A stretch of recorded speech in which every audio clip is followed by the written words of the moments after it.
मित्रांनो, तुमचं पुन्हा एकदा GB स्टोरी टेलर या यूट्यूब चॅनलवर स्वागत आहे. आजच्या आपल्या गोष्टीचं नाव आहे रक्तपिशाचिनी. लेखक धीरज कुमार साळुंके. पण गोष्ट सुरू करण्याआधी जर कोणी या चॅनलवर पहिल्यांदाच आलेले असाल तर त्यांनी ह्या चॅनलला सबस्क्राईब करायला विसरू नका. चला तर मग अजिबात वेळ न घालवता गोष्टीला सुरुवात करूया.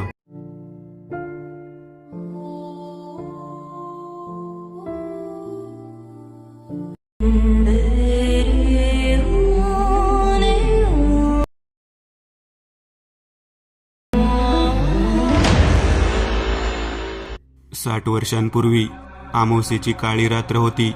त्या अंधारात एक तरुण स्त्री अनवाणी चालत जंगलातल्या तळ्यावर आली. तिने तिचे वस्त्रे काढली आणि ती पाण्यात चालून गेली. ती तोपर्यंत चालली जोपर्यंत तिचे पूर्ण डोके पाण्याखाली गेले नाही.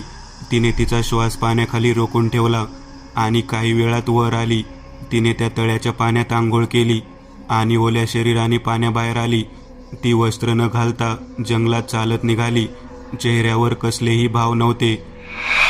चालत असताना पायात काटा रुतला, पण तरीही दुर्लक्ष करत ती चालू लागली. चालत चालत ती एका पिंपळाच्या झाडाखाली पोहोचली. झाड कसले, एक मोठा वृक्षच होता तो. वटवृक्षाला लाजवेल असा तो वृक्ष होता. रात्रीच्या अंधारात तो आणखीनच जास्त भयानक दिसत होता. ती स्त्री त्या पिंपळाखाली गेली आणि तिने त्याच्या बुंद्याला जाऊन माथा टेकवून कसला तरी भयानक मंत्रोच्चार करायला सुरुवात केली. ती बराच वेळ मंत्रोच्चार करत राहिली. तोच पिंपळाच्या झाडावर कसली तरी हालचाल झाली आणि त्या झाडावरून एक विचित्र जीव खाली उतरत येऊ लागला. त्याचे शरीर कुबडे होते. हाताचे पंजे जखिनीसारखे लांब आणि नखे अनुकुचीदार होते. दात सुळ्यासारखे लांब आणि डोळे लांबट लाल रंगाचे होते. शरीर कोळशासारखे काळेकुट्ट आणि शरीरावर भयंकर केस. तो पिंपळाच्या झाडावरून सरड्यासारखा सरपटत खाली उतरत होता. तो एक पिशाच होता जो त्या पिंपळाच्या झाडावर वास्तव्य करत होता. काही अंतर खाली पोहोचल्यावर त्याने बुंद्यावरून खाली उडी घेतली आणि त्या स्त्री मागे उभा राहिला. ती स्त्री थरथर कापू लागली कारण त्या पिशाच्याची चाहूल तिला लागली होती. तिने मागे वळून बघितले तसे तिला पिशाच दिसला. तिने त्याच्या चेहऱ्याकडे बघितले आणि थरथरत त्याला हात जोडले. पिशाच्याने तिच्या विवस्त्र अंगावर नजर टाकली आणि त्याच्या जबड्यातून त्याची लांबलचक जीभ काढली. ती स्त्री थरथरत होती, पण ती जागची हलली नाही. त्या पिशाच्याच्या शरीराच्या दर्पाने तिचा जीव गुदमरत होता. इतक्यात त्याने तिच्या मानेवर जिभेने चाटले. त्या स्त्रीने तिचे डोळे बंद केले. तोच पिशाच्याने त्याचा जबडा उघडला आणि त्या स्त्रीच्या गळ्यात घुसवला. तिचे गरम रक्त त्या पिशाच्याच्या तोंडात शिरले. तशी त्या पिशाच्याच्या शरीरात ऊर्जा आली. 2023 एका बाईच्या हुंड्यासाठी तिच्या सासऱ्यांकडून खूप छळ होत होता. सासरचे तिला माहेरून पैसे आणण्याची मागणी करत होते, पण तिची परिस्थिती नसल्याने तिचे माहेरचे पैसे देत नव्हते. तेव्हा एके दिवशी तिच्या सासू सासरे आणि नवऱ्याने मिळून तिला आडात ढकलून दिले. ती बिचारी त्यांच्या डोळ्या देखत पाण्यात गटांगळ्या खायची. आत्या वाचवा, आव वाचवा, सासरे बुवा वाचवा. ती मोठमोठ्याने त्रासात ओरडली, पण ते तिघेही तिच्याकडे रागीट नजरेने बघत होते. अखेरीस ती जी एकदा पाण्याखाली गेली ती गेलीच. दुसऱ्या दिवशी जेव्हा तिचा मृतदेह पाण्यावर तरंगून वर आला तेव्हा तिच्या घरच्यांनी रडगाणे गेले आणि असे दाखवले की सून रात्री पाणी आणायला आडावर गेली आणि त्यात तोल जाऊन बुडून मेली. पण तिच्या मृत्यूनंतर काहीच दिवसांनी त्याच आडात तिचा सासू सासरा आणि नवऱ्याचे शव तरंगताना लोकांना सापडले. त्या तिघांनाही तिच्याच आत्म्याने मारले होते. तिचा आत्मा अजूनही त्या आडात राहतो. त्यामुळे लोक संध्याकाळ झाली की त्या आडाकडे रात्री कधीच जात नाही. सुशांत भयानक आवाजात हातवारे करीत त्याच्या 3 मित्रांनाही भयानक घटना ऐकवत होता. सुशांत, प्रतीक, सागर आणि शशांक चौघे रात्री ग्राउंडवर गप्पा मारत बसले होते आणि सुशांत तिघांना ही भयानक घटना ऐकवत होता. ते तिघे ही घटना ऐकून थक्क झाले होते. पण शशांक नास्तिक होता.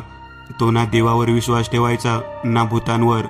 त्या बाईसोबत जे झाले ते खूपच वाईट झाले, पण मी हे मानण्यास तयार नाही की तिच्या सासरच्या लोकांना तिच्या आत्म्याने मारले आणि तिचा आत्मा अजूनही त्या आडात राहतो. आई शपथ रे शशा, तिचा आत्मा अजून पण त्याच आडात राहतो.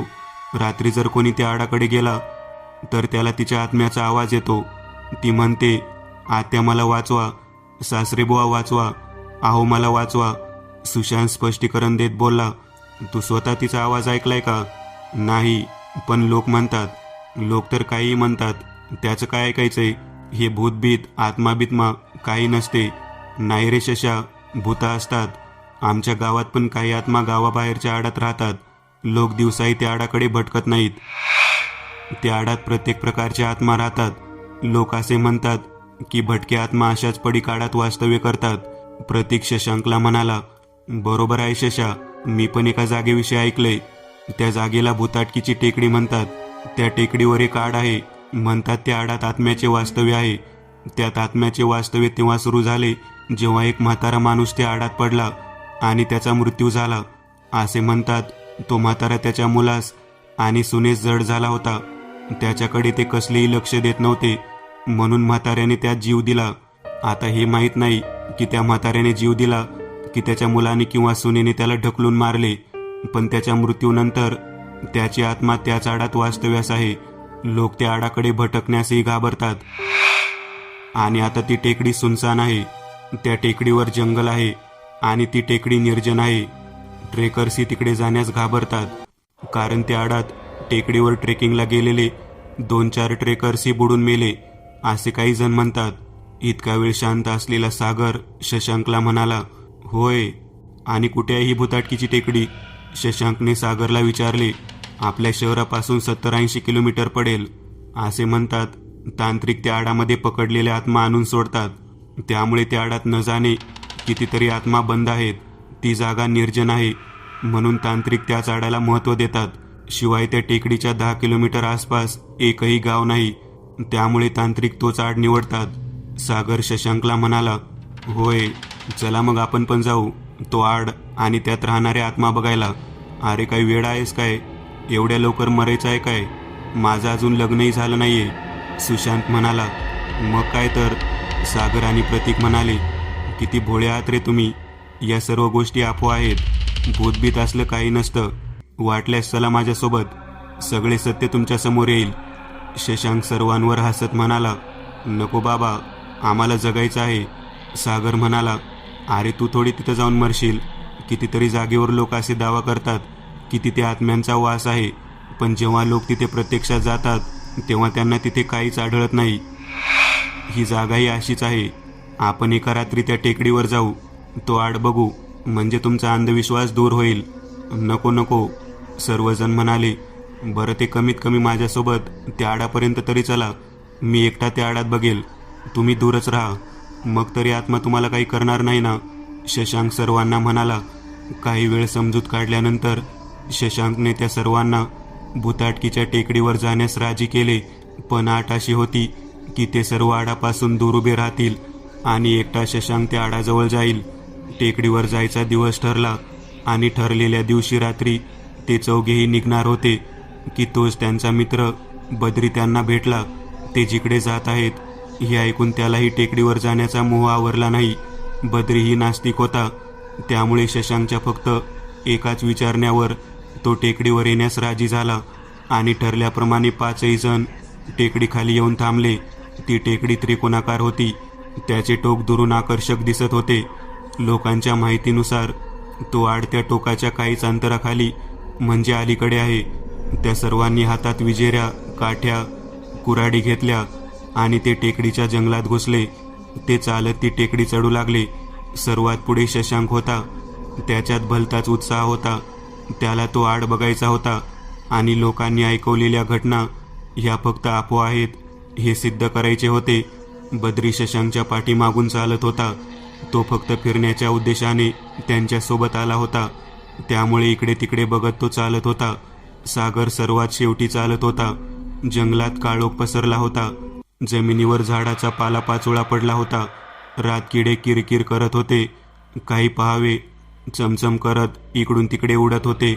वातावरण काही भयानक असे वाटत नव्हते. सहज रात्री जेवणानंतर शतपावली करायला आपण जसे बाहेर पडतो आणि बाहेर जसे वातावरण असते अगदी तसेच ते वातावरण होते. ते चालत एकमेकांशी गप्पा मारत होते. सागऱ्या, मागे आहेस ना की गेलास? शशांक चालत चालत ओरडून बोलला. आहे की, असा कसं जाईल बरं? सागर मागून मोठ्याने बोलला. सागऱ्या, एखादी सुंदर बाई जर तुला इथं दिसली तर तिच्याकडे बघू नको, लगेच नजर हटव, कारण अशा जंगलात बायका नाही, हाडळी भटकत असतात.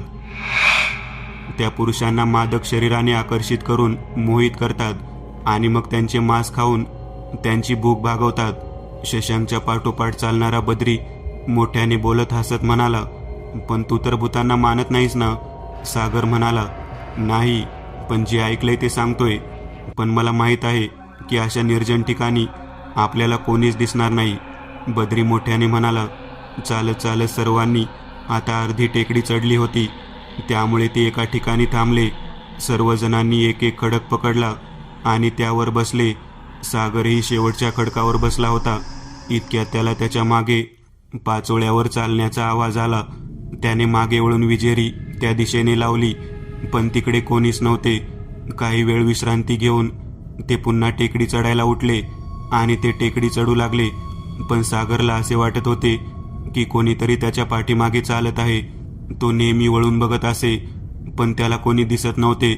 तो काहीसा घाबरला होता की तोच त्याला एका लहान मुलीचा आवाज आला. भैया!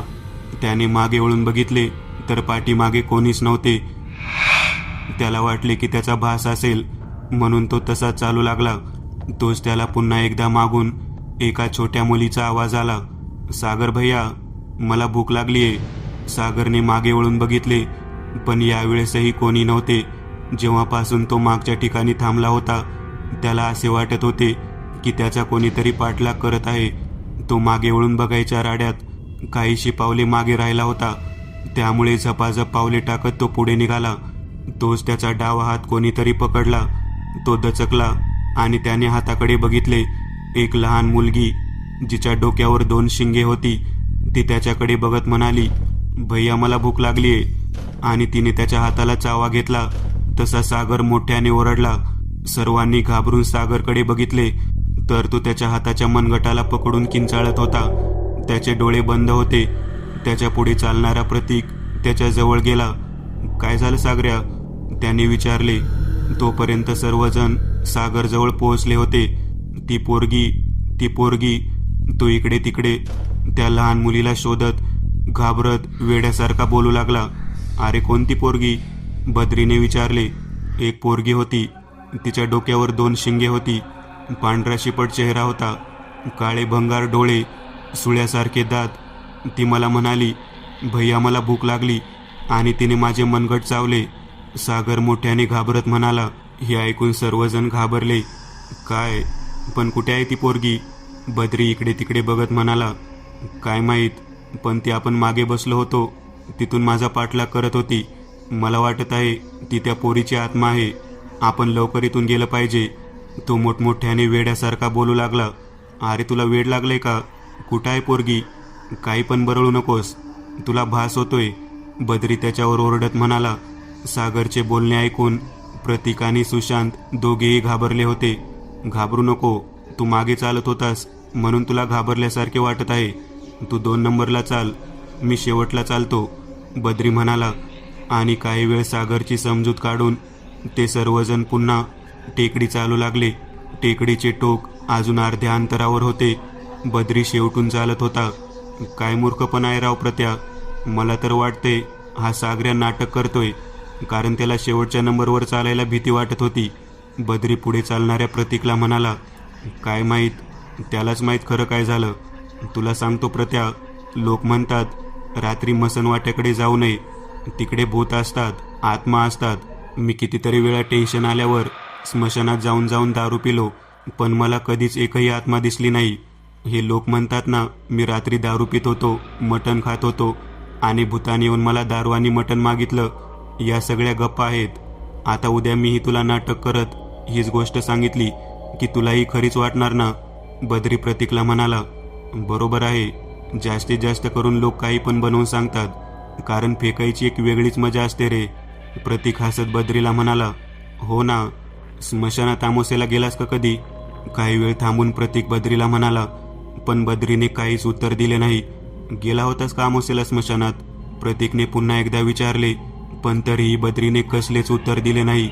तेव्हा प्रतीकने मागे वळून बघितले आणि बघतो तर काय, त्याच्या मागे बद्री नव्हता. त्याने विजेरी इकडे तिकडे चमकावून बद्रीला बघितले. तेव्हा त्याला विजेरीच्या प्रकाशात दूर बद्री वेगळ्याच दिशेने जात असल्याचा दिसला. ए बद्र्या, प्रतीक मोठ्याने ओरडत म्हणाला, पण बद्री तसाच पुढे चालत राहिला. प्रतीकचा आवाज ऐकून बाकी सर्वजण थांबले. काय झालं प्रत्या? आणि बद्री कुठे? सुशांतने प्रतीकला विचारले. ते बघ, अचानक न सांगता तिकडे गेलाय. प्रतीक त्या दिशेने विजेरी दाखवत बोलला, पण आता त्या दिशेकडे त्याला बद्री दिसत नव्हता. कुठे गेला?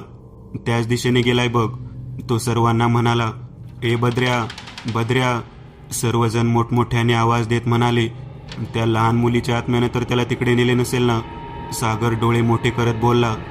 गप रे, आत्मा वगैरे काही नसतं, आपल्याला भीती घालवण्यासाठी तो तसा करत असेल. शशांक म्हणाला. नाही शशा, आपण त्याला शोधलं पाहिजे, चला पटकन, सागर म्हणाला. आणि तो प्रतीकने दाखवलेल्या दिशेने झपाझप पावले टाकत निघाला आणि मागोमाग सर्वजण त्याच्या मागे चालू लागले. बद्र्या, ते सर्वजण बद्रीला आवाज देत जंगलात शोधू लागले, पण त्यांना बद्री कुठेही दिसत नव्हता. सागर आणि प्रतीक एकमेकांच्या बाजूने चालत होते की तोच प्रतीकच्या पायाखाली काहीतरी सापडले. प्रतीकने विजेरी पायांकडे चमकावली तसे त्याला एक बूट दिसला. हा तर बद्र्याचा बूट आहे. सागर बुटाकडे बघत म्हणाला. पण बद्र्या एक बूट सोडून कशाला कुठे जाईल? प्रतीक म्हणाला. मला तर वाटतंय हा नक्कीच आपली मजा घेतोय, तो इथेच कुठेतरी लपून आपल्याला बघत असावा, शशांक म्हणाला. आणि तो आजूबाजूला विजेरी चमकावत बोलू लागला. बद्र्या, चेष्टा बंद कर आणि गुपचूप बाहेर ये, नाहीतर सापडला की चांगलाच तुडवीन. पण तरीही बद्रीचा कसलाही प्रतिसाद येत नव्हता. सुशांत बद्रीला शोधत एकटाच वेगळ्या दिशेने जात होता. इतक्यात तो मोठ्याने ओरडला. सागऱ्या, शशा, इकडे या. तसे सर्वांनी तिकडे धाव घेतली. हा बघ दुसरा बूट. सुशांत जमिनीवरचा बूट हातात घेत म्हणाला. नक्कीच बद्र्यासोबत काहीतरी घडलंय, आपण त्याला लवकर शोधलं पाहिजे, सागर घाबरत म्हणाला. प्रतीक त्या बुटाच्या समोरच्या दिशेने विजेरी चमकावत होता. त्याला दूर एक पिंपळाच्या झाडाचा बुंदा दिसला. त्याने विजेरी वर चमकावली. ते पिंपळाचे झाड खूपच मोठे होते. तसा त्या झाडावर त्याला पांढरा सदरा दिसला. त्या सर्वांनी त्या झाडाकडे धाव घेतली आणि झाडावर विजेरी चमकावली.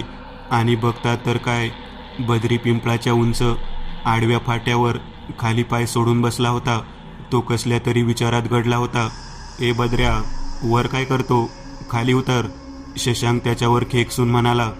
पण बद्रीचे लक्ष भलतीकडेच होते. तो समोर दूर बघत होता. तोच पिंपळाच्या टोकावर कसली तरी हालचाल झाली. त्याच्या फांद्या हलू लागल्या आणि एका लहान मुलीच्या हसण्याचा आवाज येऊ लागला. सर्वांनी विजेऱ्या तिकडे चमकावल्या. तसे त्यांना वरच्या फांदीवर बसलेली ती लहान मुलगी दिसली, जिचे डोळे लाल भडक होते आणि तिच्या डोक्यावर 2 शिंगे होती. ती त्या सर्वांकडे बघत होती. तिला बघून सर्वजण अवाक झाले. ती तिचे लांब सुळ्यासारखे दात दाखवत खिदळली आणि तिने वरच्या फांदीवरून खालच्या फांदीवर उडी मारली. बद्री आता फक्त 3 फांद्या खालच्या फांदीवर बसलेला होता. शशाही नक्कीच बद्र्याचा जीव घेईल, ही पिशाचे दिसत आहे, सागऱ्या घाबरत शशाला म्हणाला. शशांकी तोंड उघडे ठेवून त्या मुलीकडे बघत होता. तो विचार करत होता की ती काय आहे. बद्र्या, बद्र्या, शुद्धीवर ये, सुशांत मोठ्याने ओरडत म्हणाला. पण तो शुद्धीवर येत नव्हता. न जाणे कोणत्या विचारात घडला होता. तसे त्या मुलीने पुन्हा खालच्या फांदीवर उडी मारली. आता तिच्या फक्त 2 फांद्या खाली बद्री होता. सर्वजण घाबरले होते, कारण अशी विचित्र मुलगी त्यांनी याआधी कधीही बघितली नव्हती. राक्षसासारखी 2 शिंगे आणि दात पिशाच्यासारखे, ही आहे तरी कोण, असा प्रश्न सर्वांना पडला होता. बद्र्या, सुशांत मोठ्याने ओरडला, पण तो काही शुद्धीवर येत नव्हता. तसे प्रतीकने जमिनीवरचा छोटा दगड उचलला आणि बद्रीच्या दिशेने भिरकावला. तो दगड बद्रीच्या पोटावर लागला आणि तो शुद्धीवर आला. बद्र्या, सर्वजण ओरडले. तसे त्याने खाली वाकून सर्वांकडे बघितले. तोच त्या पिशाच्या मुलीने खालच्या फांदीवर खिदळत उडी मारली आणि राक्षसी आवाजात म्हणाली, मला भूक लागली आहे. बद्रीने वर फांदीकडे बघितले आणि त्या मुलीला बघून त्याचा थर काप उडाला. त्याने त्याच्या डोक्यावर असलेल्या फांदीला कसेबसे पकडले. बद्र्या पळ, लवकर खाली उतर, नाहीतर ती तुझा जीव घेईल. सागर खालून मोठ्याने ओरडला. बद्री घाबरला होता. त्याला काय करावे आणि काय नाही हे काही समजत नव्हते. तो फक्त त्याच्या वरच्या फांदीवर बसलेल्या त्या मुलीकडे वर तोंड करून बघत होता. तिच्या कुरूप चेहऱ्याला बघून त्याचा थरकाप उडाला होता. भीतीने त्याच्या डोळ्यात पाणी आले की तोच त्या मुलीने बद्रीच्या अंगावर झेप घेतली. बद्रीचा तोल गेला आणि तो थेट झाडावरून जमिनीवर येऊन आपटला. सर्वजण दूर झाले. बद्री जमिनीवर पाठीवर आपटला होता आणि ती छोटी आत्मा त्याच्या छातडावर बसली होती. काही वेळ थांबून बद्री जोरात किंचाळला.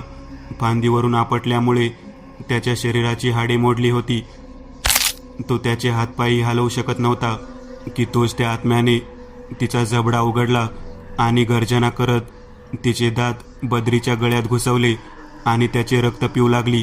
प्रत्यापळ, ही पिशाच आहे, सागर मोठ्याने ओरडत म्हणाला आणि मागे वळून धावत सुटला. प्रतीक आणि सुशांत त्याच्या पाठोपाठ धावत सुटले, पण शशांक मात्र त्याच जागी खिळून होता. त्याने अशी गोष्ट कधीच बघितली नव्हती. भीतीने त्याचा घसा कोरडा पडला होता. ती पिशाची मुलगी त्याच्या समोर बद्रीच्या नरडीचा घोट घेत होती की इतक्यात तिने बद्रीच्या गळ्याचे मांस फाडून काढले आणि शशांककडे बघितले. हे बघून शशांकच्या पायाखालची जमीन हादरली.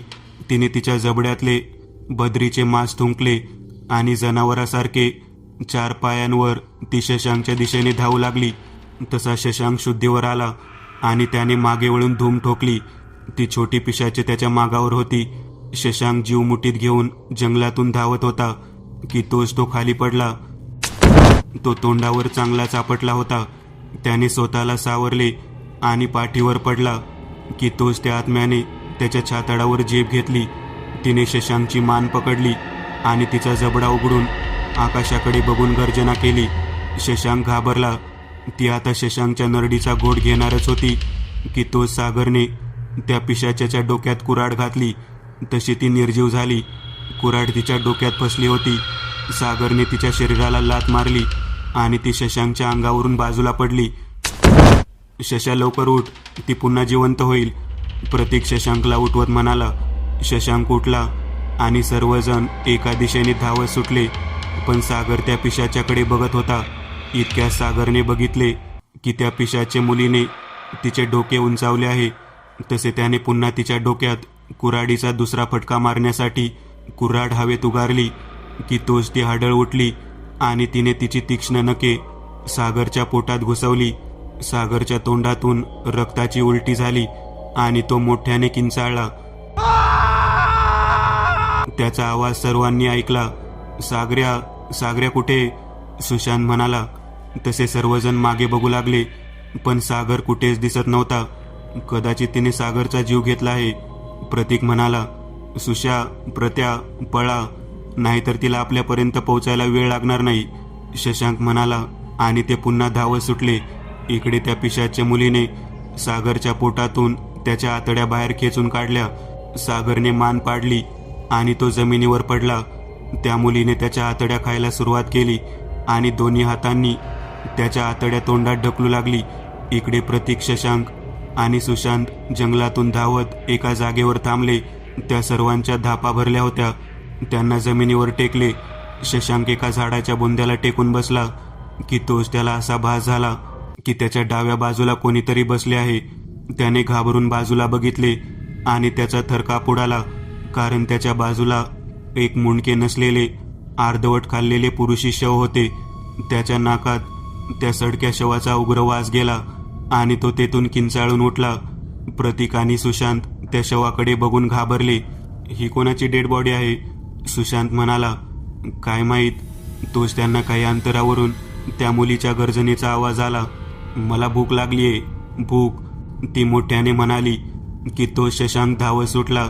त्याच्या मागोमाग सुशांत आणि प्रतीक ही धावू लागले. शशांक धावत होता. धावत धावत तो एका आडाजवळ पोहोचला आणि त्या आडाच्या काठावर हात ठेवून तो कमरेतून झुकून मोठमोठ्याने धापा टाकू लागला. वाचवा, कोणीतरी वाचवा. त्या आडामधून कोण्या पुरुषाचा आवाज येत होता.